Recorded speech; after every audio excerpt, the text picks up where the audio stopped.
മാവേലിക്കര ലോക്സഭാ മണ്ഡലത്തിലെ UDF സ്ഥാനാർത്ഥി കൊടിക്കുന്നിൽ സുരേഷ് കുട്ടനാട്ടിൽ മൂന്നാം ഘട്ട പര്യടനം നടത്തി. Alappuzha DCC president advocate B. Babu Prasad ഉദ്ഘാടനം ചെയ്തു. മാവേലിക്കര ലോക്സഭാ മണ്ഡലം UDF സ്ഥാനാർത്ഥി കൊടിക്കുന്നിൽ സുരേഷ് കുട്ടനാട്ടിൽ മൂന്നാം ഘട്ട പര്യടനം നടത്തി. പുളിക്കക്കാവിൽ നിന്നും ആരംഭിച്ച പര്യടന പരിപാടി Alappuzha DCC president advocate B. Babu Prasad ഉദ്ഘാടനം ചെയ്തു. ഇന്ത്യയിൽ തൊഴിൽ ലഭിക്കേണ്ടതാണ്.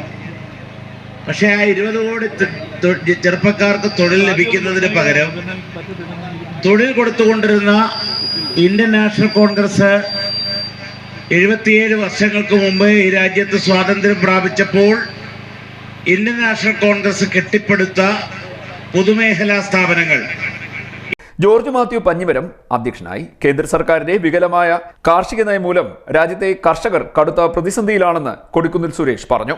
കൃഷിക്കാർക്കും തൊഴിലാളികൾക്കും നീതി ലഭിക്കുന്നതിന് വേണ്ടി നമ്മുടെ പ്രയാസങ്ങളും ബുദ്ധിമുട്ടുകളും കഷ്ടപ്പാടുകളും മനസ്സിലാക്കി, കർഷകന്റെ കഷ്ടപ്പാടുകളും ദുരിതങ്ങളും മനസ്സിലാക്കി അവന് ആശ്വാസം നൽകുന്ന ഒരു ഗവൺമെന്റ് കേന്ദ്രത്തിലായിരുന്നാലും സംസ്ഥാനത്തായിരുന്നാലും ഉണ്ടായെങ്കിൽ മാത്രമേ നമുക്ക് രക്ഷയുള്ളൂ, പ്രത്യേകിച്ച് കുട്ടനാട് രക്ഷയുള്ളൂ.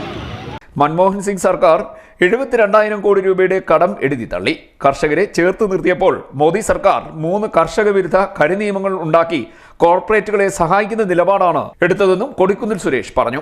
ക്വിന്റലിന് 2 മുതൽ 10 കിലോ വരെ കർഷകർക്ക് നെല്ല് സംഭരണവുമായി ബന്ധപ്പെട്ട് നഷ്ടമുണ്ടാകുന്നുണ്ട്.